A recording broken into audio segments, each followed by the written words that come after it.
અમુક પેલી મારે બોલવું નથી એમાં તમે સમજી જાઓ 4 બંગડી હે એને તો ઈ નાચવા જાય છે ગાવા જવા ઈ ખુદ ખબર નથી બરાબર એટલે જે હકીકતે જે સન્માનને પાત્ર છે એને બિરદાવવા જોઈએ બોલાવવા જોઈએ બરાબર એ વસ્તુ સાચી ખોટી છે એ તો છે જ અને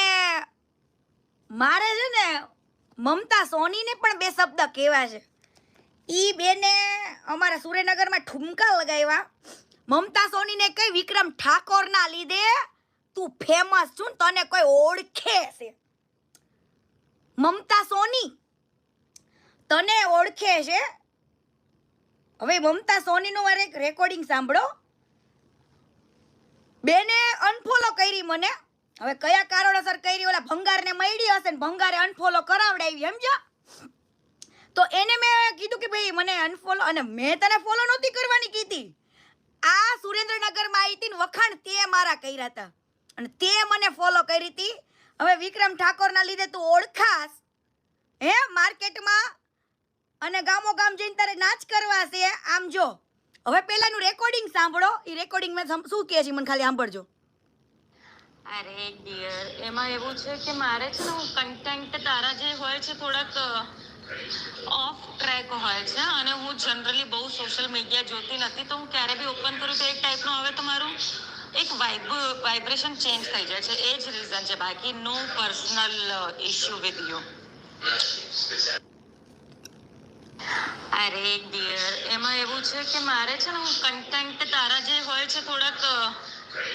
ઓફ ટ્રેક હોય છે અને હું જનરલી બહુ સોશિયલ મીડિયા જોતી નથી તો હું ક્યારે બી ઓપન કરું તો એક ટાઈપનું હવે તમારું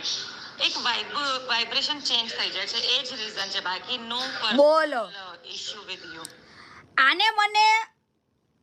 અનફોલો કરી અને રીઝન શું આપ્યું કે તારા કન્ટેન્ટ એવા આવે છે ને તો કે મારું થોડીક વાઇબ્રેશન ચેન્જ થઈ જાય છે પણ કીર્તિ પટેલ તો શબ્દોથી ખરાબ છે મમતા સોની મારે તને જ કહેવાનું કીર્તિ પટેલ તો કદાચ શબ્દોથી ખરાબ છે પણ તું કઈ રીતના માર્કેટમાં ફેમસ છો નહીં તો આખા ગામને ખબર છે હો ચરિત્રહીન શું તું આમ જોઈ લે સુરેન્દ્રનગરમાં કેવા ઢુમકા લગાવતી હતી એક બાજુ પૂર્વ પ્રધાનમંત્રીના નિધનથી રાજકીય શોક જાહેર છે અને બીજી તરફ મમતા સોની પબ્લિક વચ્ચે ઠુમકા લગાવી રહી છે સુરેન્દ્રનગરમાં યોજાયેલા ઇન્ટરનેશનલ હે આવા ઢુમકા લગા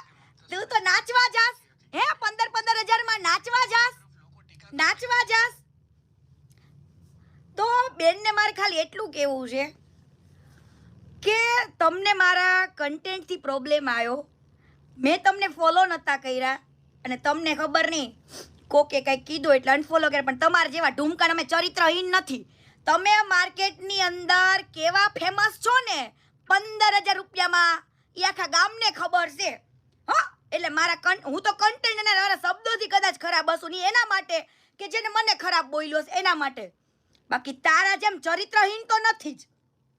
તો મિત્રો આ વિશે તમારું શું કહેવું છે કોમેન્ટમાં જરૂર જણાવજો અને વિડીયોને લાઈક કરજો ચેનલને સબસ્ક્રાઈબ જરૂર કરજો।